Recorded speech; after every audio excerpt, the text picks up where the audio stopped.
اس ملک میں بار بار یہ کہا گیا کہ اس ملک کے لوگوں کو ڈنڈے کی ضرورت ہے، ڈنڈا ہوگا تو ملک ٹھیک ہو جائے گا، ترقی ہوگی، یہاں پہ دودھ کی نہریں بہیں گی۔ 60 کی دہائی میں کہا گیا یہ ڈیکیڈ آف ڈیولپمنٹ ہے، یہ ترقی کے 10 سالہ ایک دور ہے، 10 سالہ دور ہے۔ ہم جانتے ہیں اس 10 سالہ دور کا نتیجہ کیا ہوا۔ سن 68 میں 69 میں ایک عظیم الشان عوامی تحریک چلی، اس کے بعد ایک جنگ ہوئی، سول وار ہوئی اور ملک دو لخت ہو گیا۔ تو یہ بار بار ہوا ہے۔ 80 کی دہائی میں کہا گیا اب اس ملک میں صحیح فلاحی اسلامی نظام نافذ ہوگا، پاکستان کے عوام پھلیں گے پھولیں گے، اور کیا ہوا اس کے بعد ہم جانتے ہیں۔ کراچی میں بوری بند لاشوں کا بازار لگا، ہم جانتے ہیں ملک کے ہر خطے میں خون کی ندیاں بہائی گئی، یہاں پہ ہر خطے سے آنے والے ملیٹنٹ اکٹھے کیے گئے، کبھی انہیں مجاہد کہا گیا، کبھی انہیں ٹیررسٹ کہا گیا، اور آج دن تک وہ فصل جو تھی اس کو ہم کاٹ رہے ہیں۔ اس خطے میں خون ہے، بارود ہے، اسلحہ ہے، لیکن فلاح نہیں۔ اس کے بعد ہم نے دیکھا مشرف کا دور، ایک ماڈریشن کا اعلان کیا گیا، کہا گیا اب ہم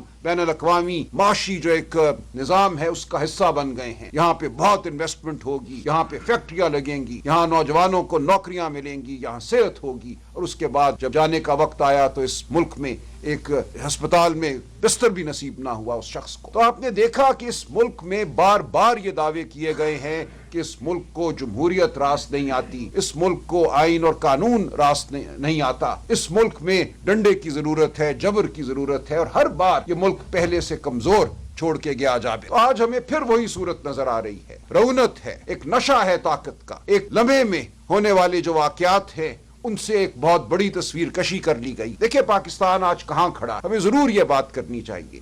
ہمیں یہ کہا جاتا ہے کہ آپ ایک ٹولہ شور و غوغا تو آپ برپا کر لیتے ہیں، لیکن آپ میں معاملات کی سمجھ نہیں ہے، ادراک نہیں ہے، آپ دیکھ نہیں سکتے کہ پاکستان کہاں کھڑا ہے اور ہم پاکستان کو کس بلندی کی جانب لے کر جا رہے ہیں۔ دیکھیے پوری دنیا میں اس وقت یہ ایک مکالمہ ہو رہا ہے کہ دوسری جنگ عظیم کے بعد جو ایک ورلڈ آرڈر قائم کیا گیا تھا، وہ ورلڈ آرڈر اب ریخت کا شکار ہے، وہ ٹوٹ پھوٹ کا شکار ہے۔ یہ ایک رولز بیسڈ ورلڈ آرڈر تھا جس میں اقوام متحدہ کو ایک نمایاں رول حاصل تھا۔ اس میں مختلف ممالک ایک دوسرے کے ساتھ معاملہ کرتے تھے، جنرل اسمبلی، سیکورٹی کاؤنسل کے ذریعے دیگر ادارے وجود میں آئے، ورلڈ ٹریڈ آرگنائزیشن وجود میں آئی، اور دیگر بہت سے، یونیسیف آیا، اس کے ذریعے ترقی کی بات ہوتی تھی۔ ایک ملٹی لیٹرلزم کا دور